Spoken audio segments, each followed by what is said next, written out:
Bonjour à tous, troisième et dernière vidéo sur le développement avec les identités remarquables. On va voir deux autres exemples et on va voir comment les utiliser, ces identités remarquables-là, dans ces exemples-là. Alors vous avez pour commencer 4x au carré moins 3x plus 1, facteur de 3x moins 1. Alors vous notez, et ça c'est quelque chose à faire systématiquement, quand vous voyez qu'il y a une double distributivité comme celle-ci, ça c'est ce qu'on appelle une double distributivité, double parenthèse, des facteurs qui sont multipliés entre eux. Quand vous voyez qu'il y a un moins devant, le premier réflexe que vous devez avoir, c'est de mettre des crochets ici.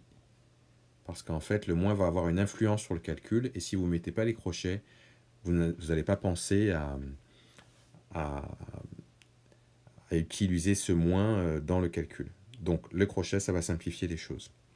Donc une fois qu'on a fait ça,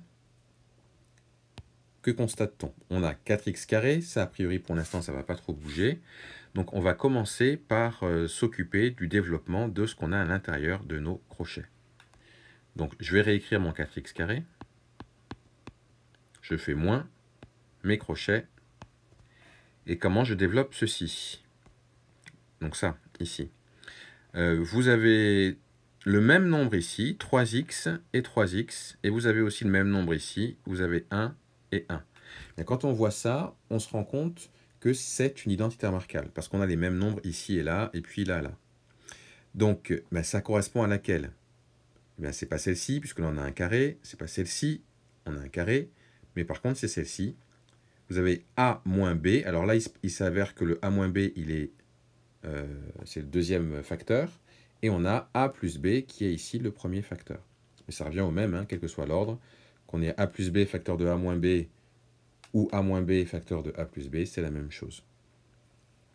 Donc ici, à quoi correspond le A? Eh bien, c'est le 3x. À quoi correspond le B? C'est le 1. Et donc le développement nous dit que A au carré, ça doit être égal à A au carré moins B au carré. Donc c'est ce que je vais écrire. C'est A au carré, c'est-à-dire 3x au carré. On n'oublie pas de mettre des parenthèses à 3x.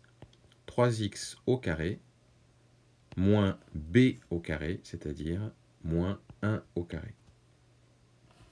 Je continue. Ça me donne donc 4x carré moins... Alors là, je peux mettre des parenthèses du coup et pas forcément des crochets.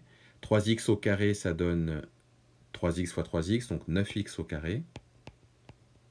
1 au carré, ça fait 1. 1 fois 1. Donc 9x au carré moins 1. Et c'est là où il va falloir tenir compte du moins pour pouvoir enlever les deux parenthèses qui sont ici. Rappelez-vous que quand on a un moins devant une parenthèse, pour enlever ces parenthèses, il faut changer le signe de ce qu'il y a à l'intérieur. C'est-à-dire qu'on va faire 4x au carré. Le 9x devient moins 9x. C'est pour ça que j'écris moins 9x carré. Et le moins 1 devient plus 1. Et donc ensuite, on peut calculer ces deux termes-là ensemble. On peut les factoriser en réalité. Donc ça fait 4x carré moins 9x carré, ça fait moins 5x carré. 4 moins 9, ça fait moins 5. Et notre plus 1, il reste là.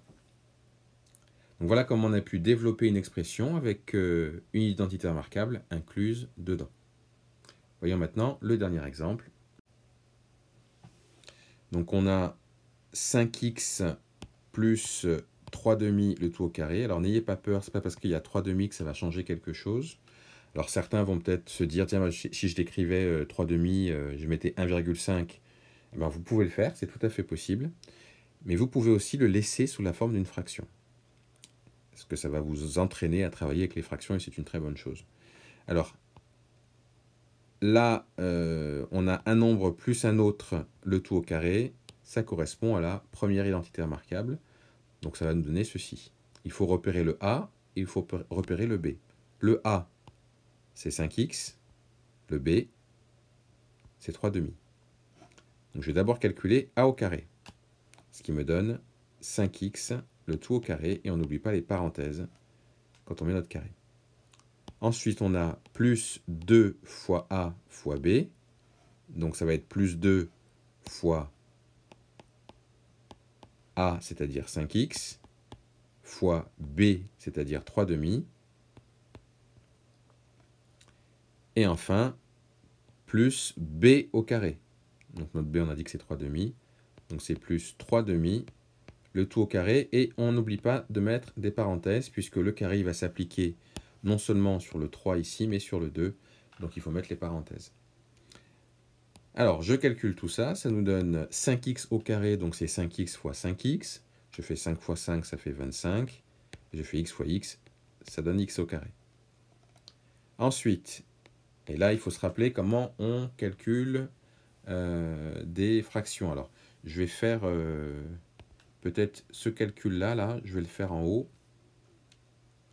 On peut multiplier entre eux les nombres 2 fois 5 fois 3 demi. Alors, comment on fait pour multiplier tout ça? Vous mettez les nombres qui ne sont pas sous forme de fraction, vous pouvez les mettre sur 1. Donc 2 sur 1, 5 sur 1. Donc du coup, ça vous fait... et après, on peut le mettre tout sous une seule fraction. Donc ça ferait 2 fois 5 fois 3. Le tout sur 1 fois 1 fois 2. Et là, vous pouvez noter que comme vous avez le même nombre au numérateur et au dénominateur, on peut les barrer. Ça fait les 2 ici s'en vont. Le 1 fois 1, ça ne va pas changer grand-chose, ça fait 1. Le 5 fois 3, ça fait 15. Donc 15 sur 1, et 15 sur 1, c'est égal à 15. Donc du coup, ce que je vais obtenir dans mon expression, là, c'est 15, et on n'oublie pas le x, puisqu'il était ici. Et puis ensuite, eh bien, j'ai 3 demi, le tout au carré. Je vais faire pareil. Je vais... là, ça, je vais le calculer en haut à gauche. Donc ça fait 3 demi, le tout au carré. C'est pareil que 3 demi fois lui-même, c'est-à-dire fois 3 demi. Pour multiplier deux fractions, on multiplie numérateur entre eux et dénominateur entre eux. Donc ça fait 9 divisé par 4. Donc je vais pouvoir écrire ça, puisque c'est ça le résultat que j'ai trouvé. Donc c'est plus 9 quarts. Et je ne peux pas aller plus loin, donc je m'arrête là. Et voilà.